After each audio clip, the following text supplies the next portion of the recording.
এই প্রোগ্রামটা যে জায়গায় এসে দাঁড়িয়েছে আমার মনে হয় এইভাবে চিহ্নিত করা বোধহয় আর ঠিক হচ্ছে না। আমরা বহরমপুরবাসী, আর ওনাকে অনেক ধন্যবাদ যে এত সুন্দর এবং আমার মনের মধ্যে এরকমই একটা মনে হচ্ছিল যে উনি না বললেও হয়তো আমি একটু মানে বলতাম যে কেন এরকম, কেন সবাই আসুক, কারণ এই কাজটা তো ঠিক হয়নি। আর একটা জিনিস, বিচার ব্যবস্থা যা চলছে সেটা কি আদৌ চলছে? নানা রকমের প্রশ্ন, অনেক প্রশ্ন, সবার মনে এই প্রশ্ন। প্রতিদিন রাত্রে বিছানায় শুয়ে একটা কি বলবো, একটা নাটকের যেন দৃশ্য, ভীষণ একটা দুর্বিষহ একটা যন্ত্রণা সবসময় মাথার মধ্যে কাজ করে যে আমার মেয়েরও তো হতে পারে, আপনার মেয়েরও তো হতে পারে। বাবারা কি চিন্তা করবে না? শুধু কি মারাই চিন্তা করবে? তো আমি অ্যাজ এ টিচার আজকে এতজনকে কাছে পেয়েছি, অনেক দিন থেকে এই কথাটা আমার মনের মধ্যে একটা অনুকরণ সৃষ্টি করেছে। সেটা হচ্ছে যে আমরা অনেক বড় বড় তদন্ত, বিচার, তারপরে সিস্টেম, নানা কথা বলছি, কিন্তু একটা যখন দুর্নীতির মহীরুহ তৈরি হয় একটা চারা গাছ থেকে, তখন সেই দুর্নীতির চারা গাছে যদি আমরা আমাদের কি বলবো মানে বদ মানসিকতার জল সিঞ্চন না করি, তাহলে কিন্তু সেই চারা গাছটা কখনোই সেই দুর্নীতির মহিরুহে পরিণত হতে পারে না। তো আমার আর কি বিশেষ একটা এখানে বক্তব্য, সেটা হচ্ছে যে আমাদের যিনি বর্তমান মুখ্যমন্ত্রী, তার কাছে আমার প্রশ্ন, এই মহিরুহটা তো এককালে চারা গাছ ছিল, তো আপনি কিসের জল সিঞ্চন করেছেন? কিসের জল সিঞ্চন করেছেন? পুরুষদের উদ্দেশ্যে এখানে অনেক পুরুষ আছে, আমি একটা কথা বলতে বাধ্যই হচ্ছি যে পুরুষ নারী বলে কোনো মানুষ হয় না, মানুষ সবাই মানুষ। আপনারা যারা পুরুষরা আছেন তাদেরও মর্যাদা আছে, তাদেরও ছেলেদের কিন্তু কি বলবো একটু চলাফেরায় অসুবিধা থাকতেও পারে, যদিও সেটা পার্সেন্টেজ অনুযায়ী খুবই কম।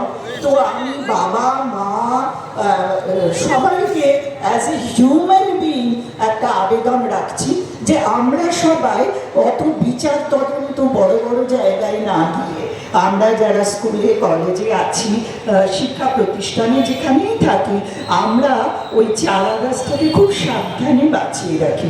সে ছেলে হোক, মেয়ে হোক, যেই হোক, আমার হোক, তোমার হোক, এপাশে হোক, ওপাশে হোক, স্কুলে কলেজে রাস্তায় ঘাটে, সবাই যেন আমরা ওই চারা গাছটাকে অ্যাজ এ হিউম্যান বিইং তৈরি করে তুলি।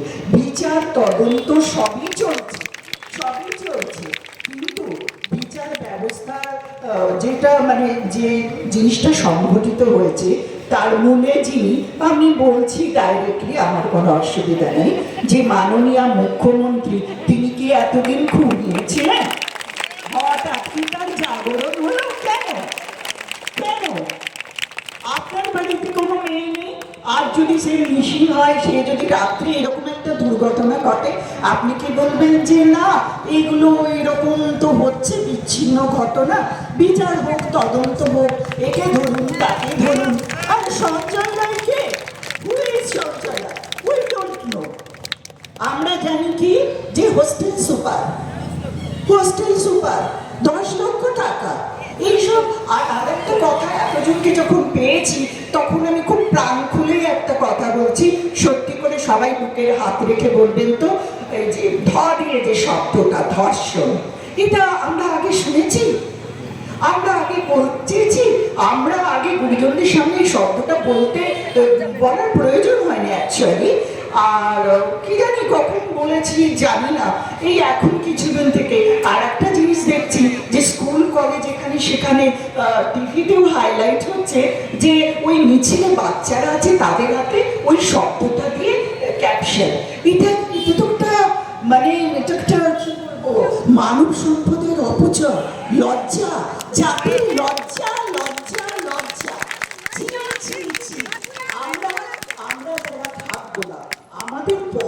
আসছে নেক্সট জেনারেশন, তারা তাদের ডিকশনারিতে এই শব্দটা থাকছে। আজকে আমার নাতনি আমাকে কোয়েশ্চেন করছে, দিদা what do you mean by the term rape? তো দেয়ার ওয়াজ এ সাইলেন্স।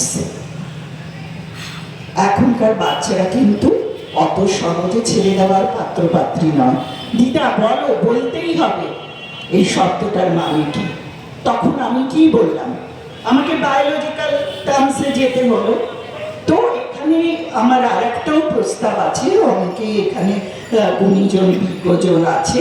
সেই প্রস্তাবটা হচ্ছে যে মানে স্কুলে সেক্স এডুকেশন এটা মাস্ট করে দেওয়া উচিত, এবং প্রত্যেকটা স্কুলে একটা পিরিয়ড রাখা হোক যে এই সেক্স এডুকেশনটা হবে।